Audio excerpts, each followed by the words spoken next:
today's installment of the Trader Brandon Transmissions. Hey everybody, welcome to tonight's show. It's going to be a fun show tonight. Hopefully, no technical glitches, but we're going to plug through and keep it going. Keep it going. Couple things, little bits of housekeeping real quick here before we get going. I know some people have asked online. The Mai Tai glasses, which I now realize I don't have my water. Very sad. The Mai Tai glasses of Sam's favorite things that are currently sold out are coming back. I've changed the colors, and we should have those back hopefully in a couple weeks on the website for you, so keep an eye open for that. And then also, anytime during the show, tag us. Take a screen grab of the show. Tag both of us in it this evening. And then I've decided to get everybody doing that even more. I'm going to give something away every night. Just think. I don't know what it'll be yet, but I'm going to give something away. So just like we did with the drawing the other day, whoever tags us in a photo, I'm going to put it in the little generator, mix them all up, it'll tell me the name, and I'll send you guys something cool. But yeah, we're continuing on with our programming. Brian Kessinger will be with us tomorrow. We're going to finish up that Jose drawing, so if anybody's late to the game here and has not seen the very first Trader Brandon transmission, you can go back, take a look at that, and you can see the drawing be drawn, come to life. But tomorrow we're going to color it and get that done. And I think he's also going to raffle it off for a tiki bar in need. So you're going to want to tune in to that tomorrow. It makes me laugh when people show up and wave, and then a few minutes later it says they've joined the feed. So okay. Yes, we were talking about this shirt last night. I think we were talking about shirt fabrics, but hopefully everybody's hanging in there with their lockdowns and whatnot. It seems like the most familiar names that I see every night are people I mostly follow as well. It seems like everybody's holding it together, but we're always glad to have new followers, new viewers, and keep us going.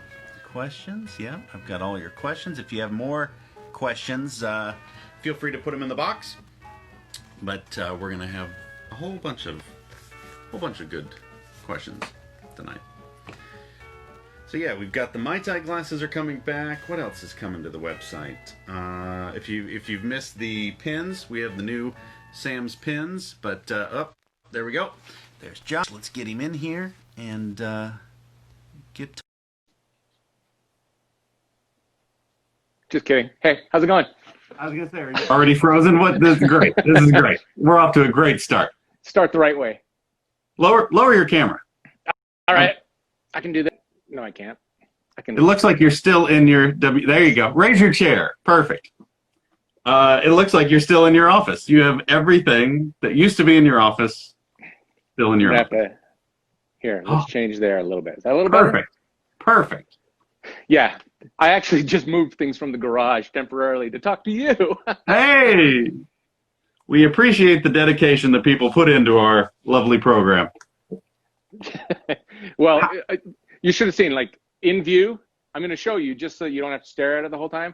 But I took off the wall behind me the clock. It gets annoying. I mean... It's okay for a minute when you need to check the time, but 45 minutes. I got one right here. We're good. All right. I'll let you know.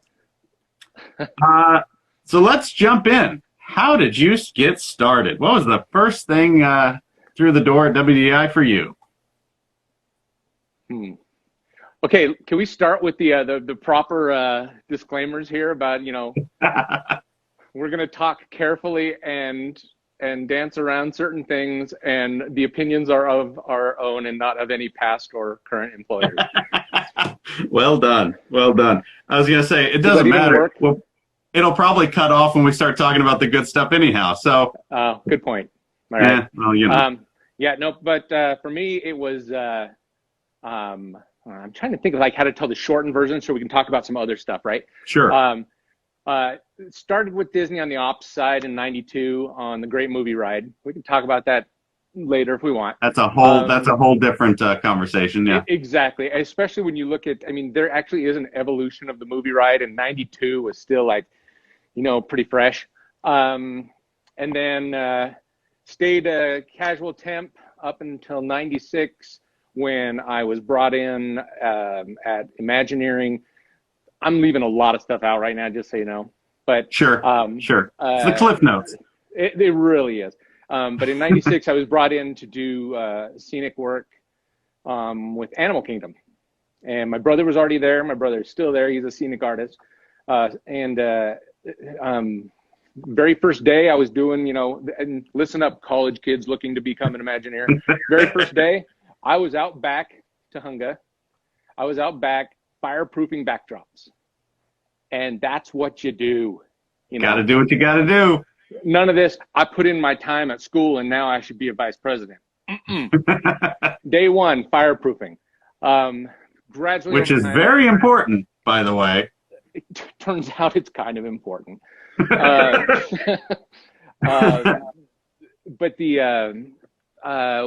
within a very short period of time, I was asked if I was willing to learn how to do figure finishing for the dinosaurs on what was known as Countdown to Extinction. And that was the initial foot in the door. I was very fortunate, and again, listen to college kids, this is important stuff.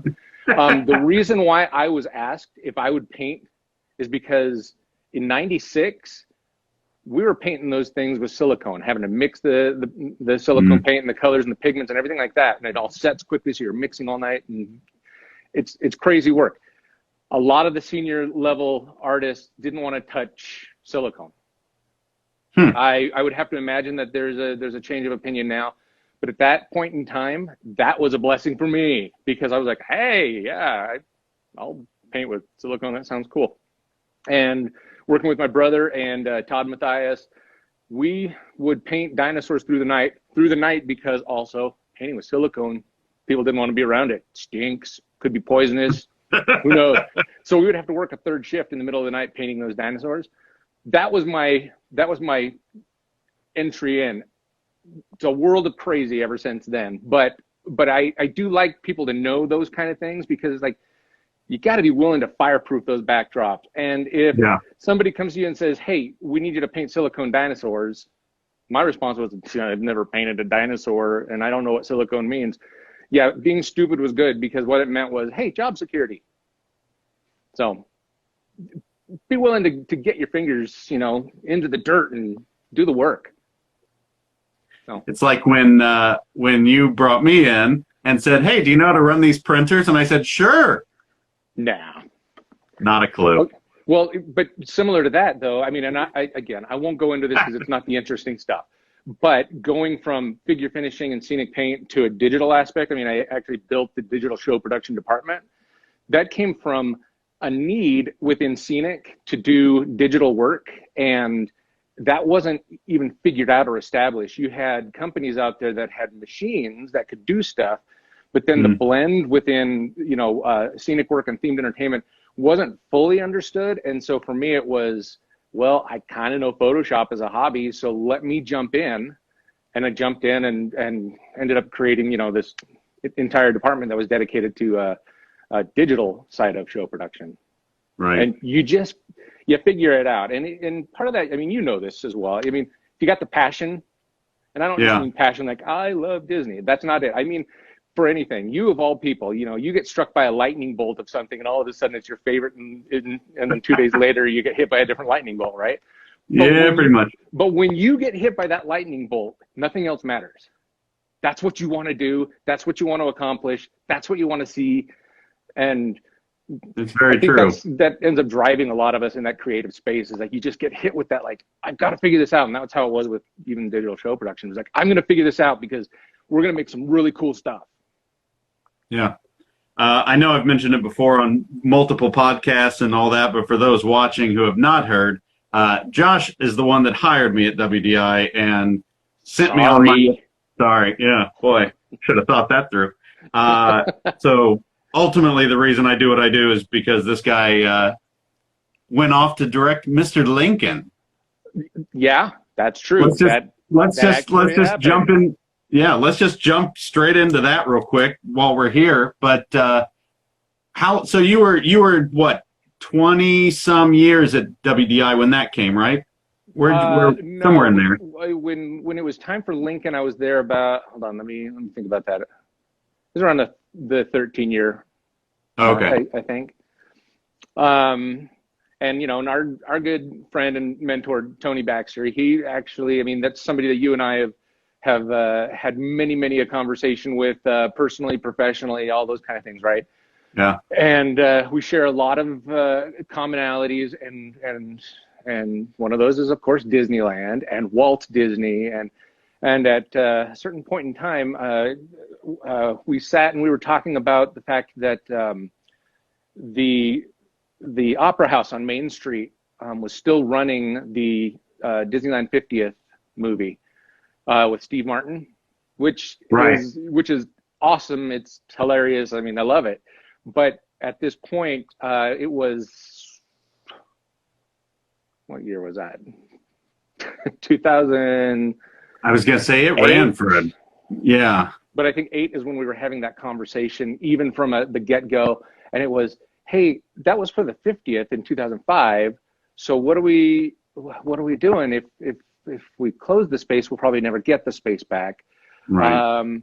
And Tony had this idea of, well, what if we just took a stab at old historical World's Fair version of Lincoln, but try to bring it up to speed, storytelling wise, because we got to admit, I mean, there's a certain attention deficit that now exists in society. I mean, our digital devices, or whatever you want to say it's from, but it's why Tiki Room gets shortened down. It's why Country Berry gets shortened down. All these shows that used to be 22 minutes long are now like 12 minutes long.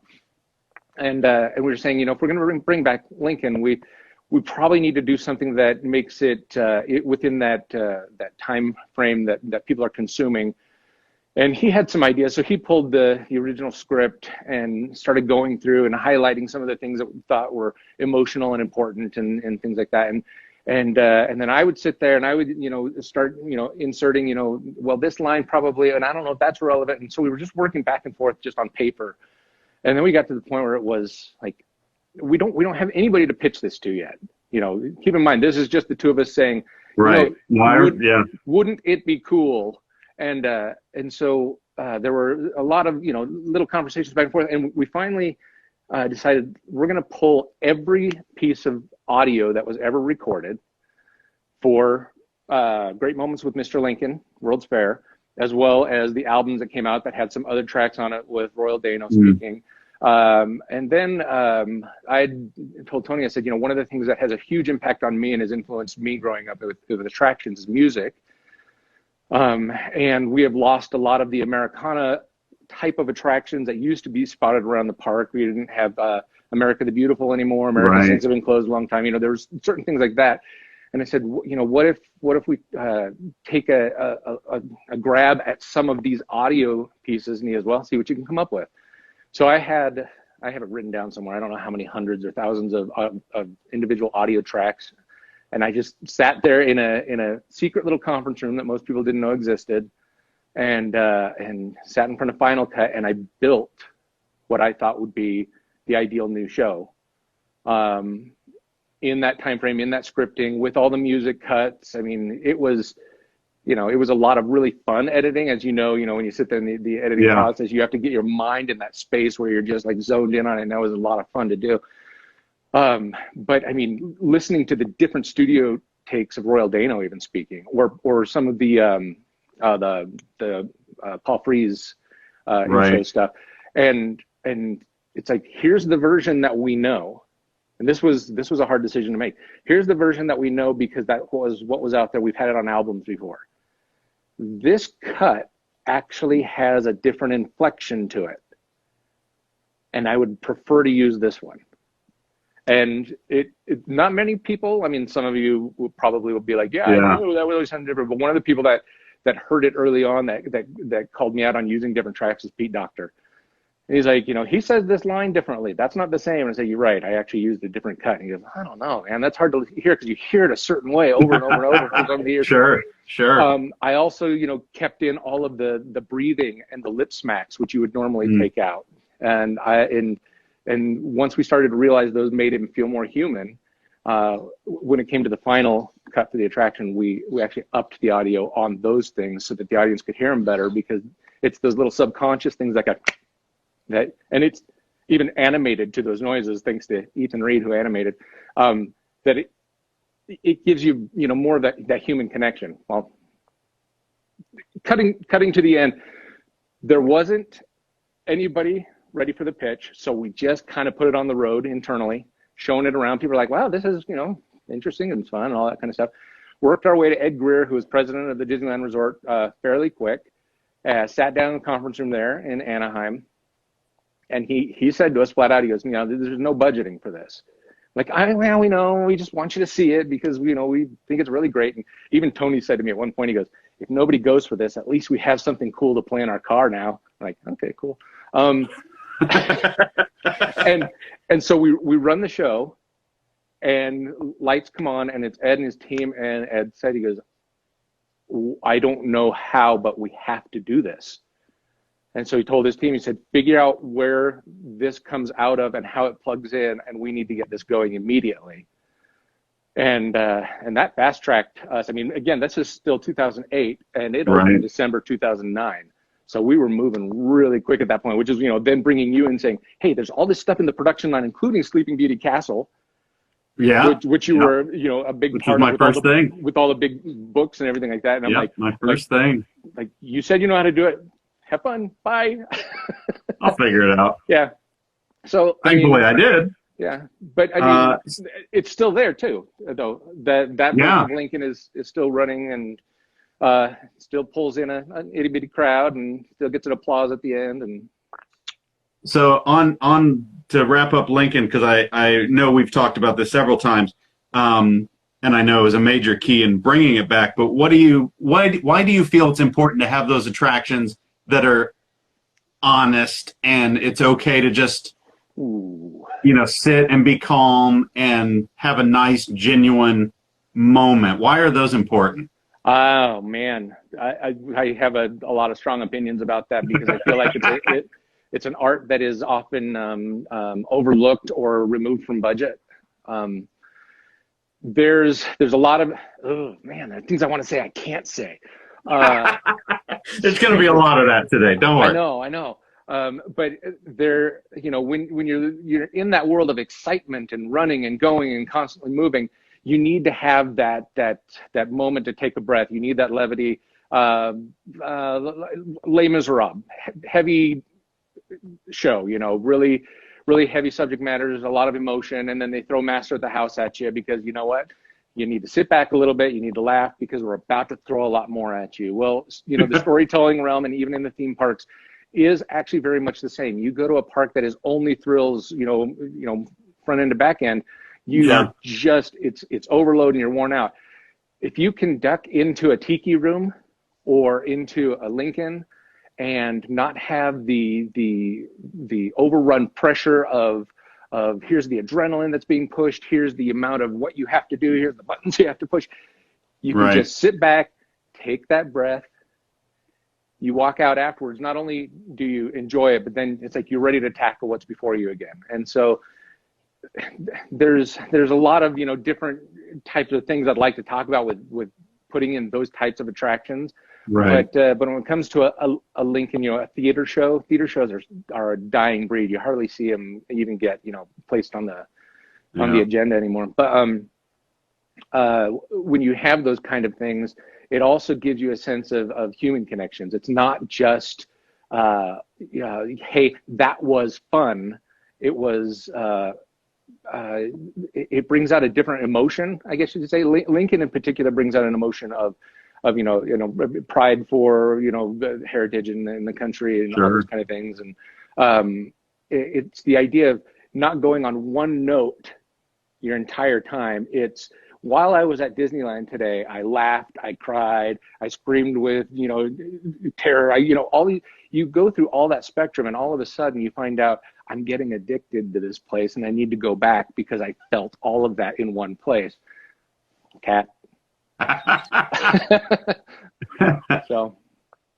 And for those who haven't seen it, there's a whole Modern Family episode that essentially, as far as I'm concerned, revolves around Lincoln. It's how they end that episode with the whole family sitting there and watching, your show. And I text you a picture of it every time it's on TV, just because it makes us laugh. Well, but that's the whole point of that. That's the whole point of that episode. Is the great thing about that that episode is it's Modern Family. It's meant to get you laughing. There's there's a lot of angst of like, oh, I can't believe that's happening. Oh, it's all in the comedy of Modern Family, right? But that's just it. The cap on the end of that show is all of them sitting there because that's what Dad wanted to do. Right. He wanted to sit there. This is what had the meaning to him, and they're all sitting there and they're panning across their faces and mostly smiling. And but when I saw that, I thought, yeah, hey, what a great little honor to an attraction at Disneyland. Not just because of having been a part of it. I put that aside. I just mean in the sense of, hey, at the end of it all, don't we all just like feel good about coming here and being here and being a part of this? So. Watching Mr. Lincoln. Yeah. What's your favorite project you've worked on? That I can talk about. Well, yeah. I mean, we can tell them about the one we came up with the thing and the ride and the guy and the... That was awesome. Nobody's I mean, That's true. We've got how many? Those 26 can keep their mouth shut. That's cool. It's just you and me talking. No, it would be fine. I wish we could talk about that. But we can make a lot of people cry tonight if we actually told them some of the things, including ourselves. Well, yeah. Well, I mean, I'll choose something else for conversation purpose. But in terms of the projects that I've been involved with, it was Lincoln. And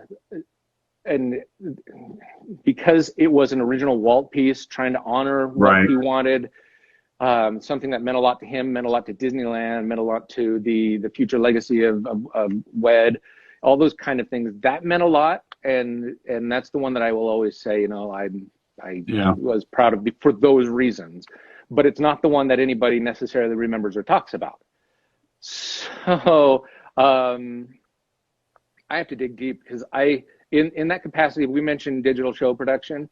That was not a project-based department / person. True. That was, hey, everything that's coming through here, somebody's coming in and they're either needing production level graphics or they're needing something quick for a meeting, which was not what the department was ever built for, but it became a byproduct of it. Sure.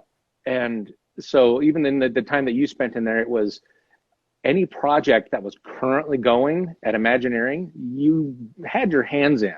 Yeah, came off those printers, yeah. Yeah, and so it's really hard to figure out, what would have been a favorite in that time span. But what I will say, working towards near the end of the WDI time frame that I was there, say there was a lot of fun working on Guardians of the Galaxy Mission Breakout. That was the last attraction that I actually saw through and opened. And I was a part of the story and franchise team with Imagineering at that point as their franchise liaison over to Marvel. And there was just a lot about that one. And I think part of what made that fun is I like Marvel. I'm a Marvel fan. Sure.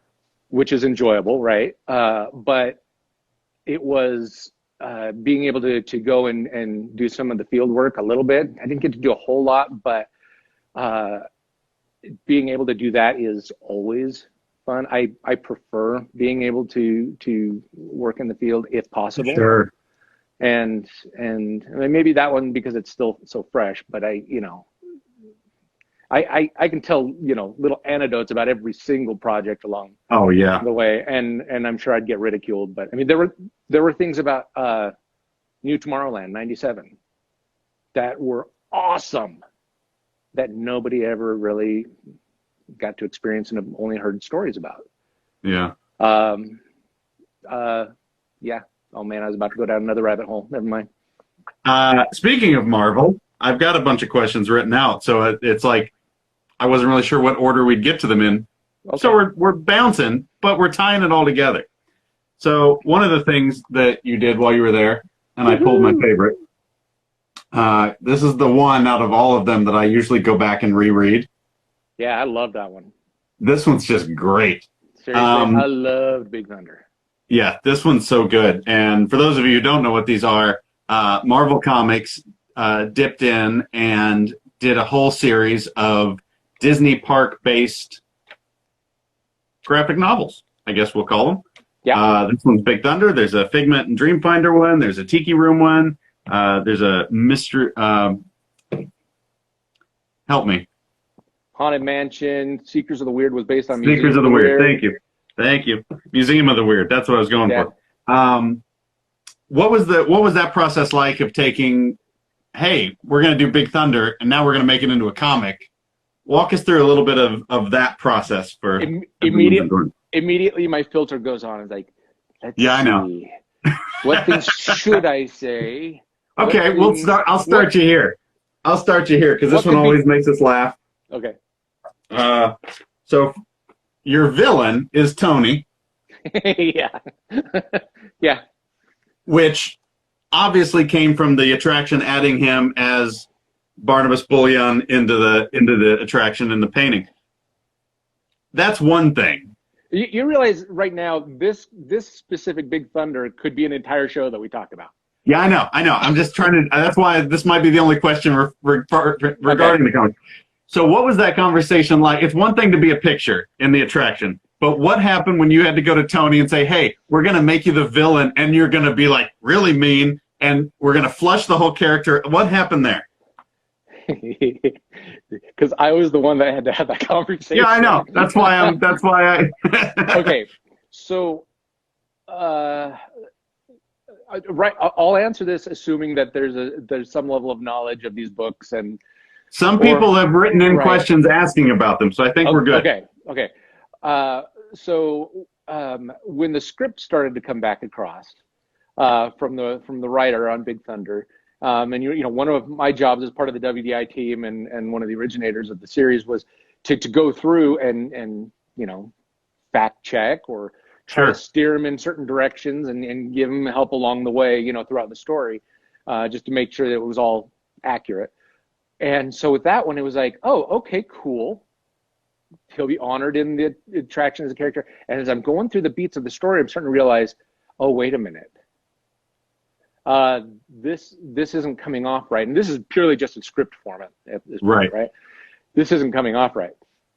And as I'm getting through it, I'm thinking maybe there's a redemption process, maybe there's something. And as I'm going through it, I'm like, no, flat out in that first draft, he's a villain. He is the bad guy. And I'm like, oh dear. So I call up our buddy at Marvel up there, David, and I'm like, I don't know what to do about this because this might not go over well. He's like, well, you talked to him, okay. So then I go and I sit with Tony and I said, okay, so here's how it's going. He's excited. He's like, I'm going to be in a comic book. That's pretty cool. I'm like, well, here's the thing.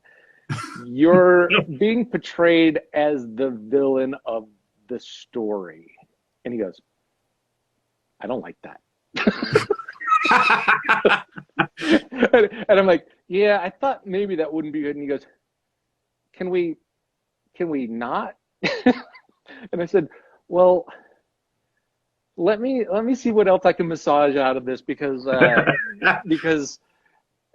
let's just figure this out. I said, I'll do what I can.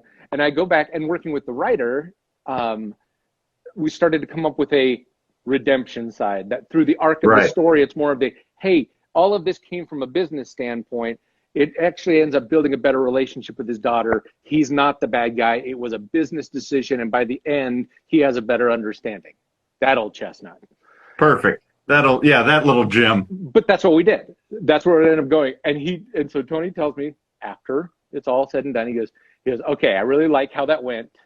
He goes, but I didn't want to tell you this, but I was going to be okay if I had to be a villain because it's more cool to be in a comic book. I'm like, that's okay. I actually think we had a stronger story the way that it all came about.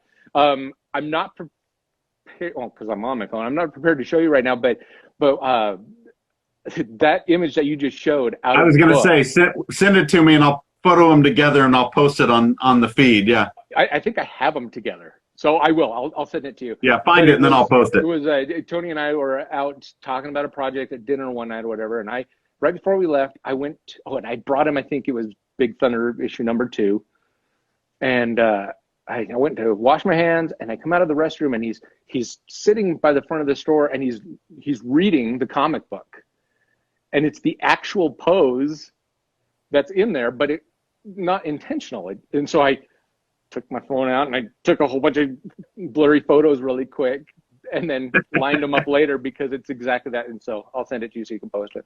The funny thing is in my comic book that I'm doing. Oh, Kevin Lively is checking us out right now. It makes me uncomfortable. I think looks like he's been drinking. Oh, true. Yeah, I've seen that look in him. Yeah. Okay. It's Bakersfield. Oh, what else? I mean, but yeah, so in my comic, I came up with our bad guy. I started out with like a Christoph Waltz, Tarzan type of bad guy, right? Okay. Which I was very happy with. And then we changed a couple things, we tweaked a couple things, and as I'm working on it, I go, oh, I made Tony the bad guy in my comic book. Whoops. Did you get his approval? At least it's not him like yours. Literally. Actually drawn. It's a dashing fellow with a mustache. I will say that. Right. But you know what? Can I give a little bit of a, to the Disney Kingdom fans who might be out there, a little bit of a what could have happened? Yeah. I'm not saying I'm not giving anything knowledgeable on part of the Walt Disney Company, but it's because of Big Thunder. At the very end, the male heroic character reveals his name in the last page as Jason Chandler. Jason Chandler? Did I get that right? Yeah. I don't have it in front of me at the moment. Hopefully. But I had been guiding the writer through the process. You are correct. Yeah, I'd been guiding the writer through the process with specifics about story, and just giving yeses and nos along the way. But when we got to that last page, he did give a different name, and I got in touch with the writer and I said, "Will you change that to Jason Chandler?" And he's like, "Okay, yeah, whatever." And what that was meant to be, and who knows, could still mean, is for those of you that know your lore in attraction basis, Jason Chandler founded the whole Discovery Bay initiative, which was funded off of the gold from Big Thunder Mountain. So the idea that we were going to be going down a Discovery Bay type of a route. I want to do it so bad. And now people are crying. Good job. I just share the pain. What's been, somebody sent this one in, what's been your most difficult project? Next. No, the reason is I would have to be so careful. You guys, okay, I'm gonna answer that with a little bit of a insight to who I am, if you don't already know. I am a performer, I am a family guy, and I feel a lot of emotion, passion, emotion, all those things drive me creatively. So when we talk about difficult, they're usually difficult because emotionally it was hard to get through. There were personalities that didn't quite align with one another, but you do what you do because it's the job, those kind of things. And so I wouldn't want to give my answers because I think it would be easy for me to say, this one was hard because the mechanical and our timeline slipped because of it. For me, difficult means, well, it was hard because there were arguments, and that made it difficult to sleep at night. And because you know what? Because I do dictate so much of what I do off of feeling. So that's fair. This one's fun. Your most surreal moment during your WDI time? A lot of surreal moments. All right, top 3. a lot of surreal moments. No, I mean, really, again, we're talking about, we could fill up a whole show, but I'd have to write them down, because often I would say, I'd come home and say, today was kind of hard because of da-da-da-da-da. But then when those surreal moments hit, you go, wow, I cannot even believe I was a part of what just happened today. We talked about that for 8 years that I was there. I mean, that was our ongoing conversation and going, boy, yesterday sucked, but holy crap, do you believe what we got to do today? Yeah. And I mean, really, that question right now in my mind is flooding. So please understand that anything I'm about to rattle off is not in the top. It's just what's coming to mind right now. Which probably puts it in the top if it immediately shoots its way to the front. So, but after hour park walks, mostly at Disneyland, I would do that a lot. Whether it was work related or just with the intent of getting some level of inspiration, because I had done that several times too, where it would be okay, with the authority of Imagineering and the proper clearances, it's like, I'm going to go down there and I'm going to walk this. I'm going to spend some time just clearing my head and looking for that inspiration. And that's some surreal stuff. I mean, a lot of that is very personal too. It's alone time. I mean, I went in and I was shooting 360, VR, QuickTime VR photos before park opening, and the sun's coming up and gleaming through the trees and everything like that. And I'm all by myself, and I'm on top of the Mark Twain as the sun's just blasting, me through the park, just coming up. And I mean, that kind of stuff can't be beat because I live off of that kind of thing. But celebrity standpoint, Stan Lee, you put that a little bit on. That was fun. That was a good day. That was a good day. Directing him that day. Yes. Telling Stan what to say into our camera. Yeah. Which should we talk about that, or should we? Sure. I think it's hilarious. Because it actually, the reason that was the second. I was going to say, because not only is it funny, but it's just a ridiculous story. It was ridiculous. It's just mind-boggling. But again, it fits into this category of like, can you believe we did surreal? That was pretty cool. Yeah, we actually did that. I had done the interview with Stan for the D23 magazine, 23 Questions with Stan Lee. So I had a relationship with him previously on that. You were building a career tribute video for Tony Baxter. With a lot of bits and pieces in there. That started out as a nice little video that ended up being a 2-hour documentary. Yeah. Because the lightning hit you and all of a sudden you're like, whoa, ha, ha, ha. Yeah. And everybody wanted to come and talk and do stuff. And But you had commented on one thing that Tony had mentioned, was that this wasn't of any surprise to him. I mean, he knew you were working on it. He'd helped you at least get in touch with some people for conversations. By that point. When we did it, it was a surprise. But by here, he had given me a couple more of, go get this guy. Go talk to Michael and that kind of stuff. Right? Yeah. But there was no surprise element. And I think we were sitting in my office one day where I said to you, I go, like, what if it's this whole movie of praise, praise, praise? Everybody's like, you've done this and you've done this and you've affected my life and my childhood. And I said, and then what if we need a cameo? Yeah.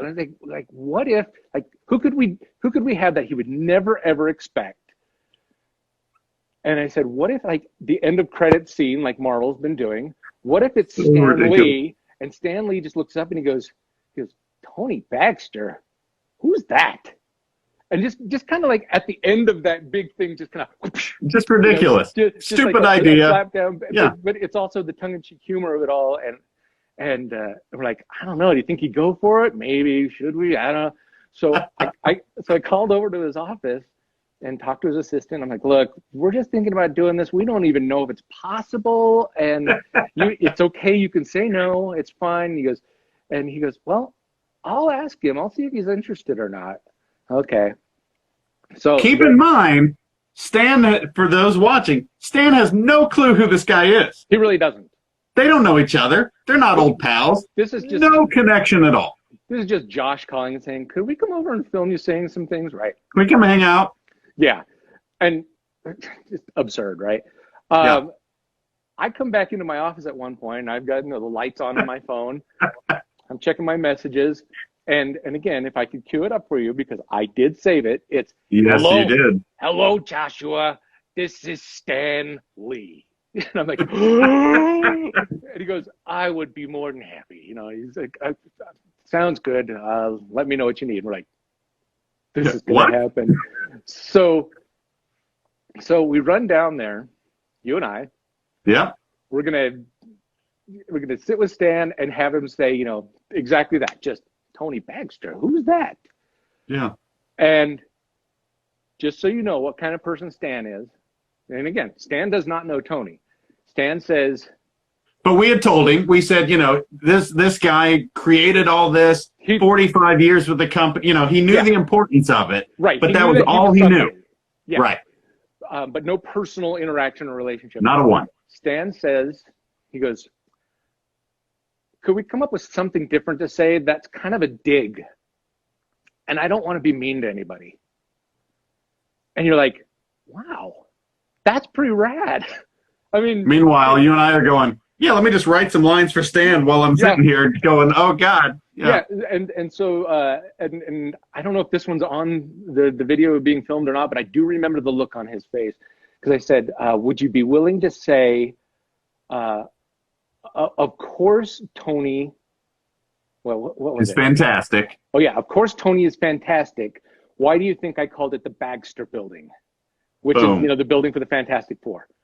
And when I asked him, I mean, I'm like, I don't even know if I can suggest this kind of thing to Stanley, right? When I said it, he smiled and he goes, I'll say that. I'm like, dude. And it's so good. It's so good. And so that's what you put in the movie. Yeah. And sure enough, when it was screened for Tony, it did exactly what we were hoping it would do. He was like, what?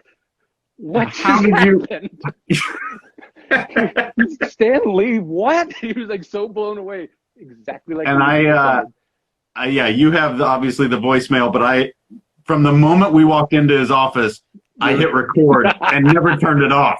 Yeah. Good. So we have all of that of us hanging out with Stan. That was awesome. That was a great day. So that was very, very surreal. Yeah, surreal. We could keep talking about surreal, but man, yeah, we'll move you. We'll do a part 2 of surreal stories with Josh here at the end of the week. Well, we've got about 5 minutes, so. Oh, all right. What did you take away what did you take away the most from 21 years at WDI? Oh, I have a branch from the treehouse. Oh, you mean, mentally. Sorry. What did I take away? You're making me consciously think about this, and I know. Sorry. And I know it sounds kind of silly because there are a lot of presentations and talking to schools, and these are the kind of things you would talk about and you would explore, but I haven't really defined an answer for that. But again, what comes to mind immediately is the importance of human connection. It's a very personal thing. Sure. The Disney parks, and I mean, so and some of you watching may or may not know, it's like when I left Disney, I went to go be the chief creative officer of Evermore in Utah, and that was probably the biggest element that I took from Disney into Evermore was the importance of human connection. That doing something from a presentational standpoint for you to watch and consume is not enough. That it is important to know your audience. It is important to understand who's coming through the door or who you want coming through the door. And if you want it to be repeated, not just a Lincoln or a comic book, if you want it to be repeated, again, that goes back to the emotion and the feeling. And we don't have time to talk about this, but this is one of the things that I talked about. You and I produced the Tony tribute show at Club 33. Yes. With Marilyn Magnus. That was surreal. That was probably, there are no words for that. That was amazing. Yeah, that's a whole nother, that's a third episode. But I got to put you down for here. Okay, go ahead. No, that was so much fun. But the thing I talked about that night in my little moment was the importance of feeling, that allowing your emotions to inform you, because it does help your audience as well. it's hard to say that's the same. I mean, if you're designing a roller coaster and you know that you need to just have some character theming in there, it might be hard to find that element of emotion that I'm talking about. But if you're talking about an entire park or a land, I mean, you take these things in the sections and the segments in which they are. My takeaway for me, Josh Shipley, as a creative director and all of that, is the importance of feeling an emotional connection and understanding your audience. There we go. All right. Yeah. Good answer. Club 33 show, man. we might as well schedule another one so we can talk about it. Yep. There's some amazing stuff that happened that night. If you were still in LA, I'd make you drive over and we could do one of these with Tony, but I don't want to. It's too long of a conversation to get him on Instagram. My answer is no. You had to move to Utah. Look, I'm trying to move away from Utah. you hear that, two listeners out there? You can come back to Florida. The beaches are open. Are they? Really? Yeah. Wow. Hey, let's not. Once we get past, the lung or whatever we want to deal with in this current day and age, I'm either in Florida or California. So that Mr. Allosaurus says that this banter between the two of us should be a weekly occurrence. So there you go. Oof. Yeah. The sad part is we could fill it. We could. It'd be a little Statler and Waldorf, a little, at some point. Yeah. I think what I'll do if I ever have any openings or anybody cancel, I'm just going to call you. Oh, yeah, because I'm just sitting in Utah. Hey, you got the room decorated. You're good. Yeah, I do. I'm gonna keep it this way in case I get the emergency call. Okay, perfect. All right. Thanks for coming on the show. Yeah, I'd say we didn't even talk about a lot of the things I thought we would. So. I think we covered a lot. I think we did good. We'll do it again. Yeah, we'll do it again. And keep doing it. It's been fun. I mean, it's been fun watching you on here and having the guests, and the conversations have been fun. So. Keeps me entertained. Hopefully it keeps other people entertained. It keeps us all entertained, so don't stop doing it. All right. Tell everybody I said hi. Will do. Later. Talk to you later. All right. Yes, we will probably certainly do another one with Josh. He and I worked together for 8 years. Like we mentioned, he hired me. We shared an office for many years. We're mere feet away from each other for many others. So, yeah, we can go back and forth. And I only wish we could get into the stories that we can't. Anyhow, hopefully you guys took some screenshots during the show. Tag us in it. And like I said, those who tag us, I'm going to put us all into a little bucket there and mix it up and do a little giveaway. So there we have it. Tomorrow, as I mentioned earlier, Brian Kessinger will be back tomorrow. He's going to finish up his Jose drawing. So we got that to look forward to. So until then, everybody stay smart and stay safe. And we will talk to you tomorrow. Bye, everybody.